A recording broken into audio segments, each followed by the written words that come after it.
the story has progressed fast over each of the last several days. Sean and Leanne Tuohy want to end the conservatorship. That, according to lawyers that are representing the family, and they're saying they're tired of the drama, they're tired of the headlines. Sure, we'll end the conservatorship if that's exactly what Michael Oher is wanting. And this goes further than just that, because Bobby Barak at OutKick.com did a really nice job going back to 2011, where Oher admits he writes of knowing about the conservatorship as late as or as early as 2011 in a book where he said that they were named his legal conservators at the age of 18. Yeah, this is not adding up well for him. The timeline of it, saying I just found out about it in February 2023 doesn't look good. There's also various reports now about the money being in line with what the Tuohys claimed all along. You can't write in a book that the word conservatorship and that you know about it and then forget about that when you come out and say this in 2023. Now, the only claim I guess Oher could have, which would be a very bad one for him because it'd be admitting something that not many people want to admit, is that he didn't really write his own book and that someone else worked on it and used that word and he didn't know what it meant and he didn't even know it was in there. That's about the only defense right now for that. So Michael Lewis, who wrote The Blind Side, he's the author prior to the movie. He's given the most detail of the finances, what was paid, what wasn't, what he paid, what Hollywood paid, and gave several great quotes in an interview with the Washington Post. So he details in a movie that earned $310 million that, and Tuohy's lawyer said yesterday that they estimated Oher and his family received $100,000 apiece, and the couple, Sean and Leanne Tuohy, paid the taxes on Oher's piece of that pie, of the player's portion. Quote from Lewis: "Everybody should be mad at the Hollywood studio system. Michael Oher should join the writer's strike. It's outrageous how Hollywood accounting works, but the money is not in the Tuohy's pockets." Lewis said that the studio paid $250,000 for the option to make the book into a movie, and that he split the money evenly with the Tuohy family. He said the Tuohy family said that they split their share, and while the movie was in certainly a box office smash, Lewis said that he and the Tuohy family received around $350,000 each from the movie's profits. And I'm reading from Fox News here. Lewis said the Tuohy family planned to share the money with Oher, but the NFL player declined his royalty checks, and that Lewis thought the Tuohy family had put the checks into a trust for Oher's son. Quote, "I feel really sad about when I watched this whole thing up close. They showered him with resources and love. That he's suspicious of them is breathtaking. The state of mind one has to be in to do that, I feel sad for him." That from Michael Lewis, the author of The Blind Side. Yeah, I heard and read Lewis's quotes, and I immediately thought, that, especially the last one you just mentioned there, Hutton, about the state of mind that he's in. One of two things now, just speculating.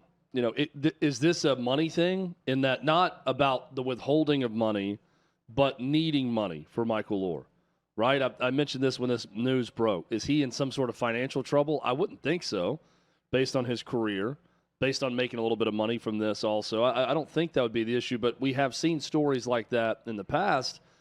And the other one is, we've seen families break apart. Sure. It's not completely uncommon that someone's typically wrong in it. There's more of a wronged side than the other. And everything I'm hearing right now from the Tuohy family, this is like volley and serve and volley is what we're having now through the media. This is something, first off, that should never get out in the media. But it's in the media because Michael Oher filed a petition and is suing the Tuohys. So the Tuohys had to respond publicly also. So now we've got this serve and volley back and forth with something that should be handled internally. But then I asked, why is it not being handled internally? Why did they break off communication years ago, apparently? Why is there no relationship? It certainly sounds like, through all the context clues out there, this was a Michael Oher decision to distance himself from the Tuohys, from the Blind Side story, which we knew this, Hutton, and we've talked to other reporters he did not want to answer questions about throughout his NFL career, did not want to talk about the movie. Something's happened here, and I don't know if it was one big event or just a misperception from Michael Oher of how he was being perceived by people, because the movie that ended up tearing this thing apart. What this ultimately comes down to is he doesn't want the conservatorship in place. He's asking for the injunction there because he doesn't want the finances of anything now or then to be controlled by the Tuohys.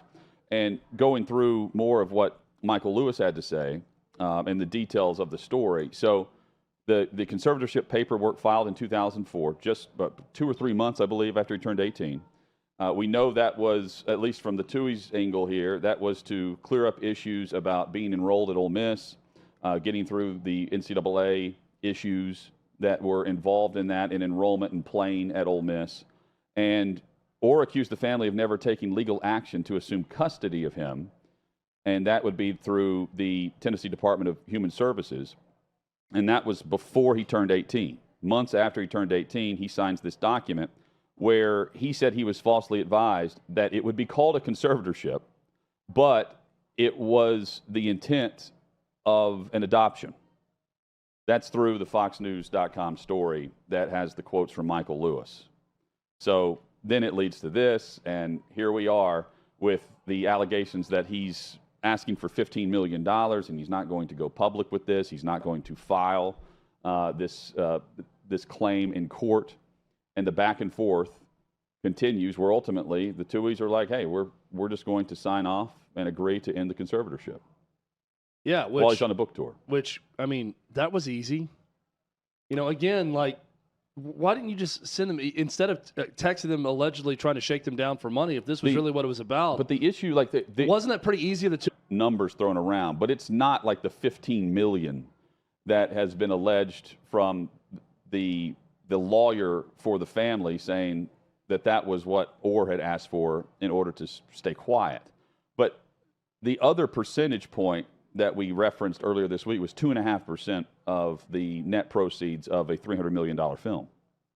And that has yet to be, confirmed, denied, anything based on, that would also pretty easy to look at and say, okay, this is true or this is false based on records. So with the text messages that Oher allegedly sent a couple of years ago. Michael Lewis also confirmed what a lot of people knew was the conservatorship was made or put into place after he was 18 so he could go to Ole Miss. Yeah. Because the NCAA was breathing down their neck, and they were seeing it as a booster housing a prospect illegally until they formed the conservatorship. So it was much about football and eligibility as anything else. And that was for enrollment. You're right. That was for insurance, driver's license, all of it. And then it goes on to say that the petition was granted even though he was already 18 and even though he had no diagnosis of physical or psychological disabilities. So they got that through in order for him to end up playing for the Ole Miss Rebels. He ends up being a first-round pick. I do wonder when we're going to hear from Oher's side again, if at all. If you remember, the attorneys for the Tuohy family said that he attempted and tried a lot of different lawyers before he found this lawyer to actually take his case. And I'm seeing some of the timeline stuff and what Michael Oher's gotten wrong. And I hate to say it, but this wasn't done in a very smart way. Based on all the information coming out now, that would be easy to prove. And the fact that Tuohys are just saying, yeah, we'll end the conservatorship. No problem. And the story at OutKick, blows the whole thing out of the water about learn this in February of this year. That's the other big piece in detail that has been referenced a lot. Michael Oher's chief complaint about the movie, one of them he's talked about, was he had to fight the stigma that he was slow or that he wasn't smart his whole life because the way the movie depicted him. Mm-hmm. The way he's handling this does not make him look the brightest either. But that's unfortunate. But the details of that claim are, it's not just surface level money that we're talking about here, though. The other things involved, and the whole tricked him into signing that. That is really the detail that it comes down to for me. And how he felt duped at 18 and now at 37 saying he's just learned about the true intent, according to him, of why he was asked to sign that. But the true intent was also involved in getting him to where he is. Look, I would buy this line of thinking if Michael Oher would be the one to say, yeah, the moment I got done playing at Ole Miss, they didn't contact me. They weren't in my life at all. They never tried to reach out. This was all about football. I feel used. Okay, that's believable. But that didn't happen. Based on all accounts, it was Oher who broke off communication with the Tuohys. So nearly a decade ago. again, like if it was, man, I really feel used because they didn't care anything about me and they just lived off the proceeds from the movie and the fame from the movie and everything else. Okay, I'm willing to hear that out, but it looks like it was you who didn't want to have anything to do with them, not the other way around. So who used whom here? You were the one that got the resources. Both benefited, for sure. Both benefited, but I mean, you see what I'm saying? Like, he's the one who broke it off. Yes, and he's, So, he's allegedly the one who's been That's contradictory to asking the for money claim for that years. the claim that I was used, unless they can prove a money trail. Right. You would have been used if it was, all right, you're done playing for my alma mater. See ya. Well, But I mean, they were around him and in contact with him for years after. So by ending the conservatorship, does this just go away? They're agreeing to do this after the lawsuit was filed on Monday. Does it just go away, or does it continue based on the claims that there's more money behind the scenes than what's being portrayed in the public? That's the next step to this. If they can easily prove what everyone is claiming now in the reports, One side or the other should be able to do it. about the 86,000 or whatever the exact number is that was divvied up between the 5 of them. Mm-hmm. Case closed. And they're ending the conservatorship. And now, unless they started a line of children's books with Michael Oher's image on it and made a bunch of money off of it that I don't know about. I mean, have they done other ventures other than the movie in Oher's name and made money? Now, that's a claim that Oher could make. The only thing that has been alleged is residuals, right? That's what, yes, yeah. And that's the 2.5%. There's also a broad in the I agree. The complaint. There's a broad, like they've made money off my name, image, and likeness for years. And they're saying they're going to ask for financial documents of that. Now, again, does it go away now, the conservatorship? They're saying they'll end it. They'll sign documents that waive that now. Look, it's a compelling. This is more than about $100,000. It's a compelling drama that's taking place here between the two families, and it's made more so because we're all familiar with the story. Because most people in general, I feel like, are familiar with the movie and the story, but everyone who's a sports fan is familiar with the story and the movie. Yeah, the story, the movie. Sandra Bullock wins an Academy Award, Best Actress. You've got Tim McGraw in the film as well. And Quentin Aaron, who played Michael Oher in The Blind Side, had this to say about the request that Sandra Bullock turned back in her Academy Award winning performance, Oscar. I love this. Based on this story. I wish they'd just leave her alone because, she's going through her own things right now, with the love she just lost. My thoughts and prayers go out to her as well, in her time. And the last thing she needs is for the internet trolls to be coming at her, talking about something. We should take her Oscar. Like, just go sit down.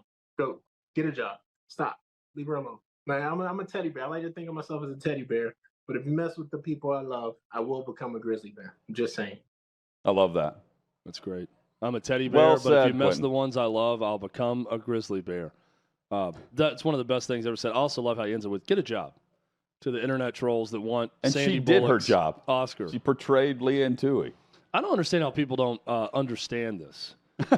Like the whole concept you're, that's a broad stroke. This is a very small group. You're being paid to portray someone. Yeah. Right? Like I don't understand how people don't understand that there is a disconnect there.